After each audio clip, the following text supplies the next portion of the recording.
हरिओम, नमस्कार।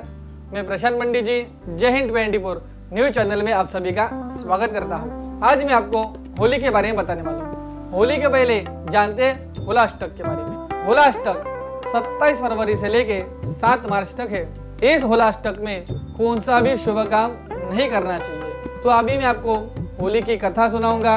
होली किस वजह से मनाई जाती है, भक्त प्रहलाद का जन्म कैसे हुआ था, इस बारे में आपको कथा सुनाऊंगा। महर्षि कश्यप के पत्नी दशपुत्र को 2 महान संतान थे। बड़ा था हिरण्यकश्यपु, छोटा था हिरण्यकश्यप। दोनों भाई में इतनी पराक्रमी थी कि उन्होंने देवताओं के साथ युद्ध कर कर स्वर्ग पर अपना पूरा अधिकार जताया था। एक बार छोटे भाई हिरण्यक्ष ने पृथ्वी को पाताल में जाकर छुपाया, तो वह पृथ्वी को संरक्षित से करने के लिए विष्णु भगवान ने वराह अवतार लिया और पृथ्वी को बचा लिया। और बाद में उन्होंने हिरण्यकश्यप का वध किया।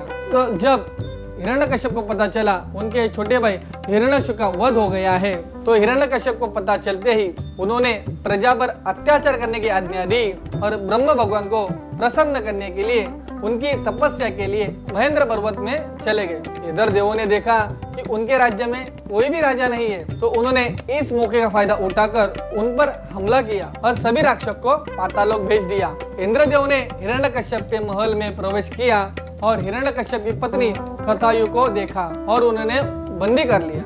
मगर उस समय कथायु गर्भवती थी। इंद्र ने कथायु को अमरावती ले जाने के लिए रवाना हो गए। रास्ते में उनको देवश्री नारद जी से भेंट हुई। उन्होंने पूछा, हे इंद्रदेव, इसे कहाँ ले जा रहे हो? देवश्री, इसके गर्भ में हिरण्यकश्यप का जो वंश है उसे मारकर उसे छोड़ने वाला हो। फिर नारद जी बोले, इसके गर्भ में जो वंश है वो भगवान विष्णु का भक्त है और इसे मारने में तेरे बस की बात नहीं है। तू एक काम कर, इसे मेरे पास छोड़ दे। तो उन्होंने ये सही समझकर उन्होंने कथायु को नारद जी के पास छोड़ दिया। नारद जी ने कयादु को अपने आश्रम पर ले गए और उससे बोले, बेटी, तुम मेरे आश्रम में जब तक तुम्हारा पति तपस्या करके लौट नहीं आता तब तुम रह सकती हो। आश्रम में भगवान की पूजा अर्चना अभिषेक जब तब चल रहा था और उसका गर्भ में अच्छा असर हो रहा था। फिर कुछ समय बाद कयादु ने एक पुत्र को जन्म दिया। उसका नाम प्रहलाद रखा। फिर बाद में हिरण्यकश्यप की भी तपस्या हो गई और उन्होंने भगवान ब्रह्म से वरदान लेकर अपनी राजधानी चले गए। फिर कयादु प्रहलाद को लेकर अपने आश्रम में आ गई। हिरण्यकश्यप ने अपने बेटे प्रहलाद को शिक्षा देने की व्यवस्था की। कुछ दिनों बाद अपने मंत्री के साथ साथ बेटे की शिक्षा की जानकारी लेने के लिए उनके पास चले गए। उनको प्रणाम किया। फिर हिरण्यकश्यप ने प्रहलाद को अपनी गोद में बिठाकर कहा, हे प्रहलाद, जो भी शिक्षा ली है उसके बारे में कुछ बात सुनाओ। प्रहलाद बोले, इस सृष्टि का जो आदि है, मध्य है, अंत है, ऐसे हरि विष्णु को मैं प्रणाम करता हूँ। यह सुनकर हिरण्यकश्यप को क्रोध आ गया और क्रोध से उनकी आंखें लाल हो गई। फिर उन्होंने प्रहलाद के गुरु से कहा, हे मूर्ख ब्राह्मण, यह तूने मेरे पुत्र को क्या सिखाया है? जो मेरा शत्रु है उसी के बारे में उसने सिखाया है। फिर गुरु ने बोले, ये बातें मैंने नहीं सिखाई है। प्रहलाद बोले, पिताश्री, भगवान विष्णु ही इस जगत के उपदेश है, इसके अलावा कुछ और सीखने की क्या जरूरत है? उन्होंने कहा कि अरे तुम्हारे भगवान मेरे सामने क्या है, मेरा क्या बिगड़ पाएंगे? ये बात कहकर गुस्से में आकर राजा ने सेना को उसे बंदी करके मार डालने की आज्ञा दी। फिर सेना ने उसके हाथ पैर बांधकर उसके ऊपर लाठी मार करके उसके मारने का प्रयास किया। फिर भी वह प्रयास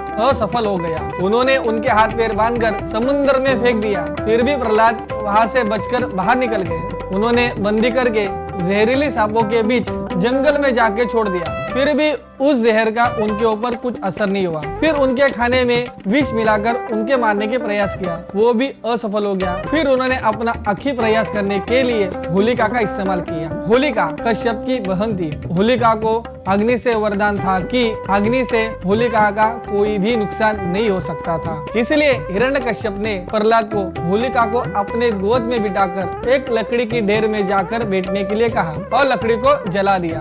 फिर भक्त प्रहलाद ने ओम नमो भगवते वासुदेवाय इस मंत्र का जप करने लग गया। जप करते करते अग्नि ने रुद्र रूप लिया और होलिका को लगा कि यह अग्नि मेरा कुछ नहीं बिगाड़ पाएगी और ये नन्हे प्रहलाद का नामो निशान मिट जाएगा। मगर ऐसा नहीं हुआ। होलिका का अग्नि में जलकर खाक हो गया और प्रहलाद को कुछ भी न हो पाया। तो उस दिन के बाद फाल्गुन मास की पूर्णिमा तिथि को होली का त्योहार मनाया जाता है और प्रहलाद को भक्त प्रहलाद के नाम से पहचाना जाता है। होली के शास्त्रों के साथ साथ वैज्ञानिक भी कारण है। होली जलाने के लिए हम सूखे पेड़ के लकड़ी का गोबर, कपूर, घी, घास, लवंग, इलायची, नारियल, अन्य पदार्थ और धान्य का इस्तेमाल करते हैं और जो अग्नि में जलता है उससे अपने आजू बाजू में जो कीटाणु दिखाई देते हैं वो मर जाते हैं। साथ साथ अपने घर में जो कबाड़ है जो इस्तेमाल नहीं होता वो जलकर अपने घर की पनौती भी जला देते हैं। तो इसी तरह से आपको पता चला प्रहलाद से भक्त प्रहलाद कैसे हो गया और ये थी होलिका की कहानी। हमारे इस चैनल को लाइक करो, शेयर करो, सब्सक्राइब करो। धन्यवाद।